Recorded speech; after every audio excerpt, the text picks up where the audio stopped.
Hello, my friends. Welcome into another Coach's Corner as we round out the month of November and our topic of gratitude.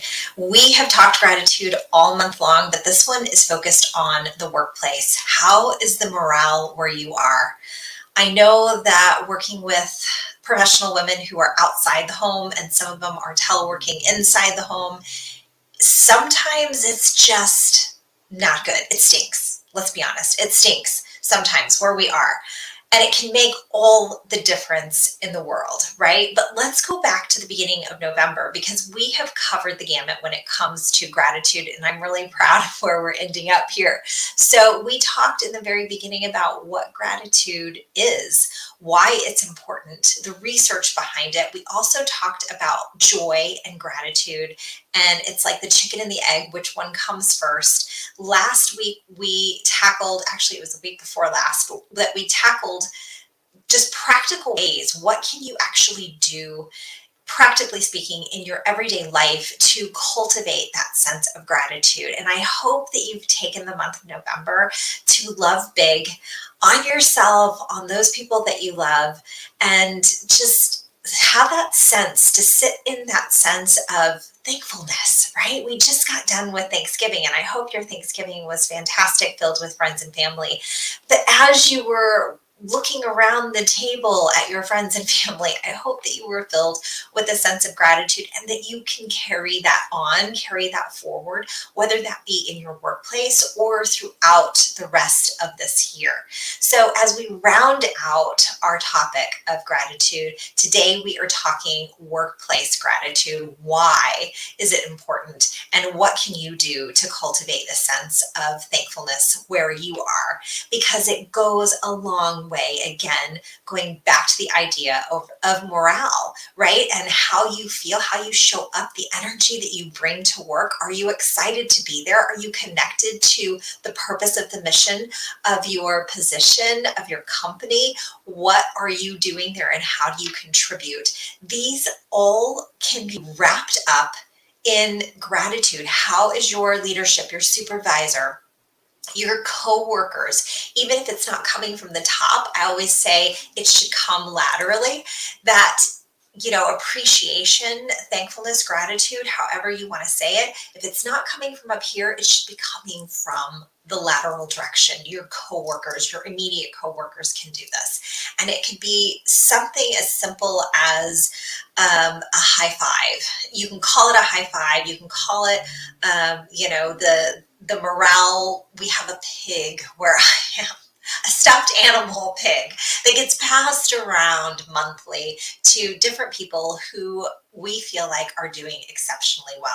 I want to see this happen for you more than once a month, though, because I think it really does play huge when it comes to morale. Here's what research says, that it makes such a difference in increased connection with each other, right? Whether that is remote work or whether that is in person, in the workplace kind of work, that you're increasing that feeling of connection, that feeling of, wow, I did something good and they noticed, right? Whether, again, it's a coworker or a supervisor, and whether that's you're teleworking or you are actually in the office, we want to have some sort of cohesion and connection with each other. And that's not always easy when you've got a bunch of different personalities, right? You guys know what I'm talking about. When you've got a lot of different personalities that are coming together, that are sometimes in conflict with each other, sometimes don't get along, sometimes are petty, it can all come back to bite you in the end. And we want things to run smoothly. So creating that sense of connection is important.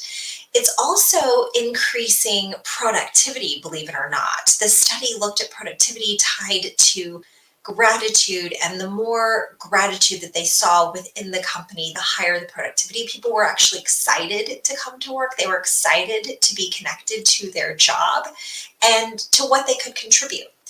Also, better retention in this mass exodus of people leaving their positions, right? Not wanting to work anymore. I don't know how many work signs there are out there, how many you're seeing, but I'm seeing quite a few of people that are hurting for workers, right? Workers need it, like, come on over. But but they don't want to come for whatever reason. They don't want to come, and it could be related to something like this. So better retention, you're going to keep the people who are happy where they are, right? So make them happy, and it doesn't take a lot to do. They're more satisfied customers when your workers are happy at work. It actually trickles down into customer service. It trickles down into happier customers because, again, job satisfaction, right, leads to better retention, leads to excitement, leads to a connection of what I'm doing actually has a purpose here and people notice me. I'm making a difference where I am. It goes back to being tied and connected to what is your superpower, and are you using it every single day to make a difference in the space in the box that you live, that you breathe, that you bring your energy to? All right, my friends. Now, how do we do this in the workplace? Well, it could be as simple as a handwritten note. I love this idea. I love the idea of handwritten notes. It could be as simple as passing a pig around, like I described, that my workplace sometimes does. It could be journaling, right? And then sharing those things out loud in a meeting. It could be anything, essentially. It could be a pat on the back, a thank you. Hey, I really appreciated when you did X, Y, and Z. The trick is that you're not making it about you, though, as the person who's giving the gratitude or the compliment. You're making it about the person. We just want to feel felt. Everybody just wants to feel connected and felt and seen and heard. So we're going to do that by doing it verbally, doing it written form, however you can get it done. But the more that we do it, the better the connection, the better the morale. All right, friends, as we wrap up this November of gratitude, I'm pretty proud of you for sticking with me. If you want to go back, see the links in the comments below in the description box. I will leave a link to the whole playlist so you can go back and take a peek. Carry these tips and tricks with you as you go throughout the month and into next year. Have a fantastic day, and until next time, until the next theme for the Coach's Corner, I'll see you then.